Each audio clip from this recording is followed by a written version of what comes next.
रहीम, मैं हूं मोहम्मद नसरुल्लाह और आप देख रहे हैं यूट्यूब चैनल।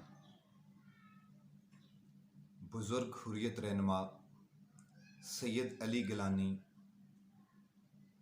92 साल की उम्र में अपने खालिक हकीकी से जा मिले।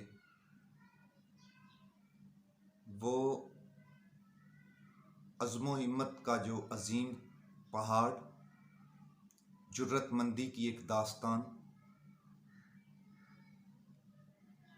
हौसला कश्मीरियों का, जिसको देख के कश्मीरियों का जो वलवला आज़ादी था ये ठाठें मारता था। वो कश्मीरी तहरीक और कश्मीरियों से मरते दम तक वफादार रहे। उन्होंने कभी कश्मीरियों के खून का सौदा नहीं किया। वो सबसे ज़्यादा कश्मीर की शुहदा से मोहब्बत करने वाले थे। वो सबसे ज़्यादा कश्मीर की आज़ादी के हक़ में थे। वो सबसे ज़्यादा हिंदुस्तान के जबरो बर्बरियत के आगे डट जाने वाले थे। अगरचे उनकी उम्र 90 साल थी, 92 साल थी, मगर वो अब भी हिंदुस्तान के आगे एक शीशा पिलाई हुई दीवार थे। वो जब बोलते थे तो उनकी आवाज़ से एक जादू छलकता था। एक कश्मीरियों पे सहर तारी हो जाता था उनकी आवाज़ से। कश्मीरी उनको देखकर अपने बच्चों को दास्ताने आज़ादी सुनाया करते थे। वो उन तमाम कश्मीरी माँओं, बहनों, बेटियों, जो नौजवानों को जिन्होंने 75 ईयर के करीब सैयद अली गिलानी के कंधे से कंधा मिलाकर, उनके कदम से कदम मिलाकर, उनकी आवाज़ पे लब्बैक कहकर, उनके नक्शे कदम पर चलकर इस आज़ादी की तहरीक को अपने खून, अपने ज़ख्मों, अपनी आहों, अपनी सिसकियों, अपने बेटों, अपनी बेटियों, अपनी इज्जतों, अपनी आबरूओं, अपनी उमंगों, अपनी ख्वाहिशों को कुर्बान करके अली गिलानी के साथ कदम से कदम मिला के आज़ादी की तहरीक को अपनी खून से सींचा था। वो अली गिलानी उन हज़ारों माँओं, बहनों, बेटियों को रोता हुआ छोड़कर अपने खालिक हकीकी से जा मिले। उन्होंने अपनी ज़िंदगी के बहुत से अय्याम जेल में भी गुजारे, मगर उनके पाया इस्तक़लाल में कभी भी कमी नहीं आई। वो हमेशा सब्र का कोहे गिरा नजर आए। उन्होंने कश्मीर की सियासत में भी हिस्सा लिया, लेकिन बाद में वो सियासत से अलग होकर हुर्रियत रहनुमा के तौर पर भी सामने आए। वो पाकिस्तानी क़यादत के बहुत ज़्यादा करीब थे, अगरचे उनके पाकिस्तान के बाद सदूर और बाज़ वज़राए आज़म से इख्तलाफात भी रहे हैं, मगर फिर भी वो जितनी भी हुर्रियत रहनुमा हैं, इनमें सबसे ज़्यादा पाकिस्तानी कायदीन, पाकिस्तान की क़यादत और पाकिस्तान के करीब थे। वो पाकिस्तानी लोगों के दिलों में बसते थे और पाकिस्तान सैयद अली गिलानी के दिल में बसता था। मैं जब उनकी आवाज़, उनकी तकरीर, उनके अक़वाल को पढ़ता हूँ तो मुझे ऐसा लगता है कि वो मुझसे ज़्यादा पाकिस्तानी थे। वो थे कश्मीरी, लेकिन हम सबसे ज़्यादा पाकिस्तानी थे। उनका दिल पाकिस्तान के साथ धड़कता था। वो जब बोलते थे तो ऐसा लगता था कि उनके अंदर एक बेचैन परिंदा है जो किसी भी पल पाकिस्तान की आज़ाद सरजमीन पे उड़ के जाने को बेताब रहता है। वो जब पाकिस्तान का नाम लेते थे, उनकी आंखों में एक चमक आती थी, आवाज़ में एक गरज होती थी, उनके अज़म में एक पुख्तगी होती थी, उनके इरादों में एक शीशा पिलाई हुई दीवार होती थी।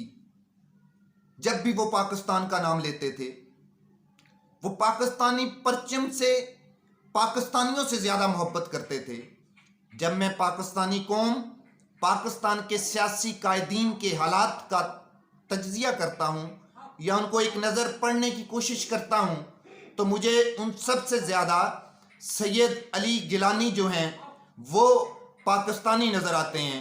सैयद अली गिलानी पाकिस्तानियों से ज़्यादा पाकिस्तानी नज़र आते हैं। सैयद अली गिलानी के दिल में पाकिस्तान मुझे ज़्यादा धड़कता हुआ नज़र आता है।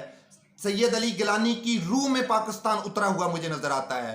सैयद अली गिलानी 92 साल की उम्र में अपने खालिक़े हकीकी से जा मिले, मगर हिंदुस्तान की वो सो कॉल्ड सोशल हुकूमत ने उनके मैयत से भी खौफजदा होकर जिस किस्म के जबरो बर्बरियत का वादी के अंदर मुजाहरा किया, उससे पता चलता है कि जिंदा अली गिलानी फौत हुए अली गिलानी से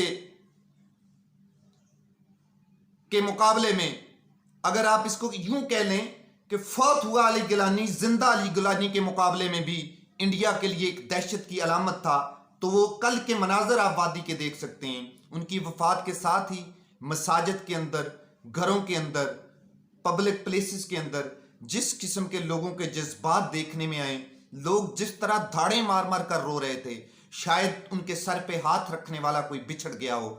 ये मनाजर थे। कर्फ्यू लगाया गया इंडिया की तरफ से। बड़े मुख्तसर से उनके जनाजे के बाद उनको उनकी तदफीन के जो आखिरी मलाहिल हैं वो मुकम्मल किए गए। उनके बहू और बेटे पे आखिरी वक्त भी इंडिया की तरफ से तशद्दुद का सामना किया गया। ये उनका मुख्तसर तारफ़ था।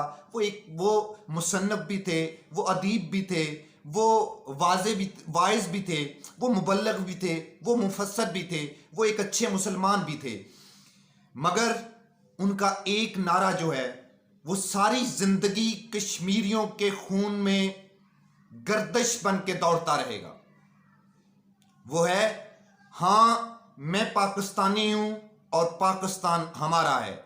ये नारा आपने सोशल मीडिया पर बहुत मर्तबा सुना, मगर मैं आपकी तवज्जो इस बात की तरफ दिलाना चाहता हूं कि इस नारे के अंदर, नारे के शुरू में जो सैयद अली गिलानी हाँ का लफ्ज़ बोलते थे, इससे ऐसे लगता था कि हर पाकिस्तानी के अंदर भी एक नया जज्बा जन्म ले रहा है, एक नई उमंग जन्म ले रही है, एक नई आरजू जन्म ले रही है। शायद ये हाँ का लफ्ज़ बाकी नारे का जो वजन है वो एक अपनी जगह पे, मगर इस एक लफ्ज़ के हाँ मैं पाकिस्तानी हूँ, शायद वो वादी कश्मीर की उस सरजमीन के ऊपर बैठ कर बताना चाहते थे कि देखो, हज़ारों पाबंदियों, हज़ारों तरह की मुश्किलात, हज़ारों कैदो बंद की सौबतें, हज़ारों जेलें, हज़ारों तुम्हारी जुल्म और बर्बरियत बर्दाश्त करने के बावजूद भी इस सरजमीन के ऊपर बैठ के मैं ये ऐलान कर रहा हूँ कि मेरा दिल भी पाकिस्तानी है,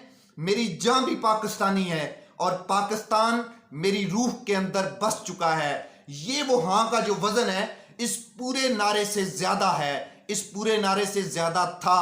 और ये नारा एक अमर है। ये सैयद अली गिलानी की वफ़ात के बाद ये नारा और भी मकबूल हो रहा है, और जिस तरीके से लोग इसको वीडियोस के ज़रिए, व्हाट्सएप के ज़रिए अपने मैसेजेस में एक दूसरे को भेज रहे हैं, मुझे लगता है कि वो वक्त दूर नहीं जब सैयद अली गिलानी का ये नारा कि हाँ मैं पाकिस्तानी हूँ, पाकिस्तान हमारा है, कश्मीर पाकिस्तान के हर बच्चे बच्चे की ज़बान पर होगा।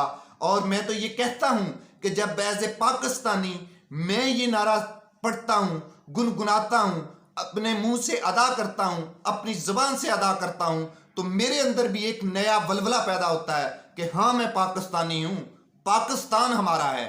इस एक नारे की बदौलत सैयद अली गिलानी को, पाकिस्तानी कौम को और पाकिस्तानी हुकूमत को कम अज़ कम उनको हलाले इम्तियाज से ज़रूर नवाजना चाहिए। उनके लिए अवार्ड का ऐलान होना चाहिए ताकि पाकिस्तानी कौम को पता चले कि एक हमारे कश्मीरी रहनुमा जो पाकिस्तानियों से ज़्यादा पाकिस्तान से मोहब्बत कर रहे थे, वो इस नारे की वजह से अमर हो गए।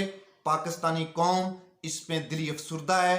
पाकिस्तान की रियासती इदारों ने एक रोज़ा शोक का भी ऐलान किया है, लेकिन अभी तक यकीन नहीं आ रहा कि वो अली गिलानी जिसको देखकर हमें पाकिस्तान से मोहब्बत की जो आरजू, उमंग और तड़प है, ये दुबाला हो जाती थी, वो अब हम में नहीं रहे। अब तक के लिए इतना ही। बहुत शुक्रिया।